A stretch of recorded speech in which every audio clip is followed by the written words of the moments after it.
Corona virus को लेकर जहां पूरे मुल्क में वर्ल्ड हेल्थ की गाइडलाइंस को फॉलो किया जा रहा है, तो वहीं मुरादाबाद शहर और देहात में लॉकडाउन को सख्ती से अमल करते हुए पुलिस इंतजामिया और जिला प्रशासन महानगर के हॉट स्पॉट्स एरिया के अलावा दिगर इलाकों में भी घूमते देखे गए। महानगर के गलियों मोहल्लों में बैरिकेड लगाकर पुलिस और सिविल डिफेंस के लोग मुस्तैद दिखे। वहीं सड़कों पे पसार रहा सन्नाटा, दवा, दूध, सब्जी, फल वगैरह जरूरत का सामान का इंतजार रहा।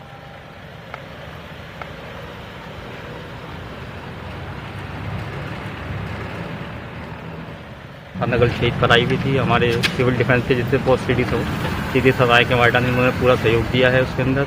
और अभी भी हम धूप में लगभग 1:30 बज रहा है, पूरा सहयोग किस तरह का सहयोग कर रहे हैं आप लोग? हम लोग सहयोग कर रहे हैं कि घरों में से जो लोग निकल कर आ रहे हैं उन्हें मना कर रहे हैं कि आप नहीं निकलिए। अगर कोई ज़रूरत है तो नंबर हमारे पास हैं, ACM साहब ने हमें नंबर दिए हैं, वो सप्लाई हम घर पे भिजवाने की कोशिश कर रहे हैं। सब्जी की गाड़ी यहाँ जेकर पार्क पर लगवाई गई है। ये जितना संक्रमित एरिया है इसको टोटल हम ये चाहते हैं कि बिल्कुल भी कोई बाहर न निकले और सारी सुविधाएँ मिलें। इसके लिए हम पूरी कोशिश कर रहे हैं। आपके साथ कितने लोग हैं?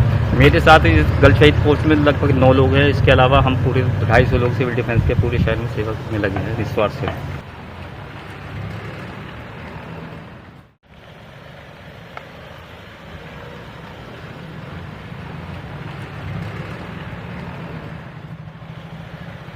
हाँ, लौट के अभी बताऊंगा।